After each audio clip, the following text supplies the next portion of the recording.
तो योगा रूढ़त्वम आसाध्य, योग के ऊपर विराजमान होकर और बड़ी सरलता से संसार सिंधु को पार कर सकते हैं।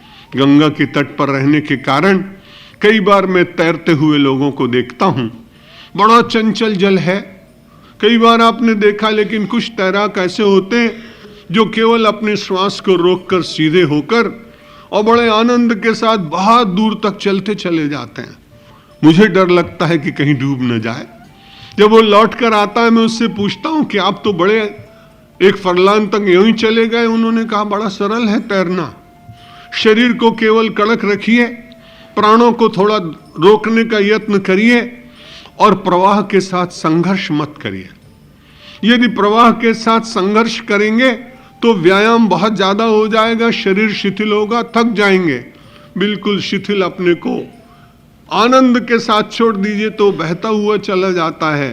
जब ये मैंने श्लोक पढ़ा, मुझे ऐसा लगता है कि संसार सिंधु में यदि परमात्मा के योग को, परमात्मा के स्मरण को, आत्मा की अमरता को, उसको मान ले ये योग और उसके ऊपर चिंतन में आरूढ़ होकर अपने जगत व्यवहार को वो चलाता रहे, तो ये जगत उसको डुबा नहीं सकता है, बल्कि जगत के ऊपर शासन करता हुआ जगत की सत्यता को और उसके मिथ्यात्व को, कितने अंश में वो है, इसकी जानकारी उसके जीवन में आ जाएगी और बड़ी अच्छी तरह से वो संसार सिंधु को पार कर लेगा।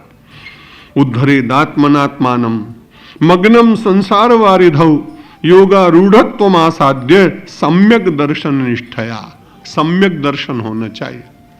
कई बार सम्यक दर्शन नहीं होता है। जो वस्तु जहां नहीं है वहां उस वस्तु को हम कई बार ढूंढने लगते हैं, और यही सबसे बड़ी व्यक्ति की कठिनाई है।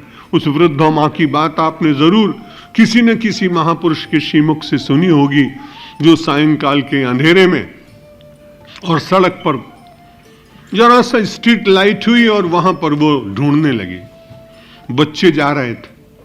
उन्होंने पूछा, मां क्या ढूंढ रही हो? उन्होंने कहा, बेटा मेरी सुई खो गई, अंधेरा था इसलिए अब मैं यहां आ गई, उजाले में ढूंढ रही हूं। बच्चों ने प्रतिप्रश्न किया कि मां तुम यहां सड़क के ऊपर कपड़े सिल रही थी जो सुई गिर गई? उन्होंने कहा, नहीं बेटा, कपड़ा तो मैं अपने आंगन में सी रही थी, लेकिन वहां अंधेरा है, इसलिए मैं उजाले में सुई ढूंढने के लिए आई हूं। जहां सुई गिरी नहीं वहां वो ढूंढ रही है, और जहां सुई गिरी है वहां उस अंधेरे को मिटाना नहीं चाहती।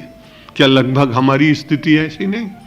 जहां वास्तविक सुख नहीं है वहां हम बार बार उसे खोजने का प्रयत्न कर रहे हैं, और जहां थोड़े प्रयत्न से मानव अपने अंतर की गुहा में विराजमान होकर उस अद्भुत तत्व को प्राप्त करने का अधिकार जिसे मिला है, यदि उस ओर थोड़ा प्रयत्न करे तो उसे बड़ा लाभ होगा।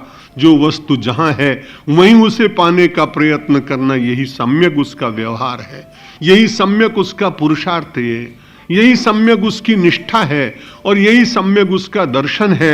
इसलिए संसार सिंधु से पार जाने के लिए अपने उद्धार की कल्पना, अपने उद्धार का चिंतन, अपने उद्धार का पुरुषार्थ, अपने भीतर जो प्रसुप्त शक्ति है उस शक्ति का जागरण व्यक्ति को अपने आप करना है। सन्यस्य सर्वकर्माणि भवबंध विमुक्तये यत्यताम पंडितैर्धीरै आत्माभ्यास उपस्थितैहि। भगवान शंकराचार्य कहते हैं आप उपस्थित हो जाइए। कई बार तो उपस्थित व्यक्ति नहीं होता है। हम जब छोटे स्कूलों में पढ़ते थे, अब पता नहीं आजकल वो प्रथा है कि नहीं, इसलिए तुरंत नाम जब पुकारते थे हमारे अध्यापक तो उससे तुरंत कहते थे उपस्थित। हम खड़े हैं, खड़े होकर विद्यार्थी कहता है ताकि मैं उपस्थित हूं सर, उपस्थित हूं सर, और वो तुरंत अपने रजिस्टर में एक छोटा सा निशान लगा देता था कि ये व्यक्ति, ये विद्यार्थी आया है। अध्यात्म की पाठशाला में विवेक चूड़ामणि कहती है कि पहले उपस्थित तो हो जाओ। अभी तो उपस्थिति नहीं दिखाई पड़ रही है।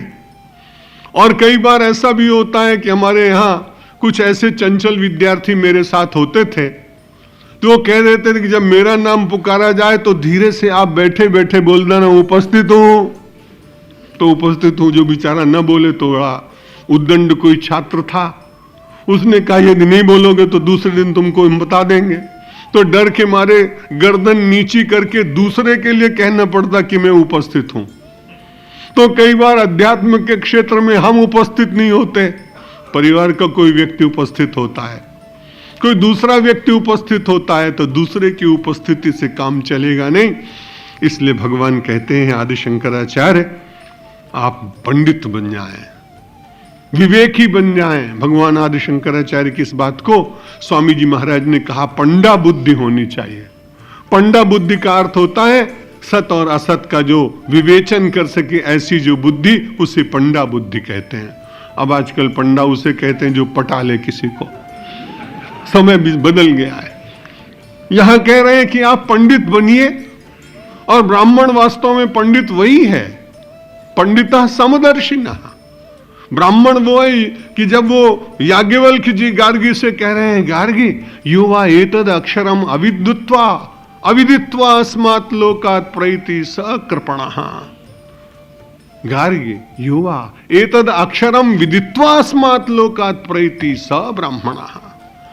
गार्गी को कहा याज्ञवल्क्य महाराज ने, कह रहे सुनो सुनो, मैं तुमको एक बात बताता हूं। कोई व्यक्ति किसी भी जाति में उत्पन्न हुआ, उसको ब्राह्मण बनने का अधिकार उपनिषद ने दिया। और वो ब्राह्मण कैसा है? एतद अक्षरम विदित्वा, इस अक्षर परमात्मा आत्मज्ञान ब्रह्म ज्ञान निज स्वरूप निज बोध को प्राप्त करने के बाद अस्मात् लोकात् प्रैति, उससे पूर्व तैयारी है उसकी। वो कह रहा है मैं प्रस्थान कर रहा हूं, लेकिन स्थितोस्मि गत संदेह, मैं स्थिति में हूं, मैं उपस्थित हूं, मेरा संदेह नष्ट हो गया है। और जब इस प्रकार की चिंतन की पराकाष्ठा में व्यक्ति पहुंचता है, तो वो प्रसन्नता की सीमा होती है, आनंद की सीमा होती है, और उसके आनंद को कोई तोड़ नहीं सकता है। इसलिए भगवान आदि शंकराचार्य ने कहा कि पहले अपनी उपस्थिति दीजिए और उसके बाद धीर बनिए।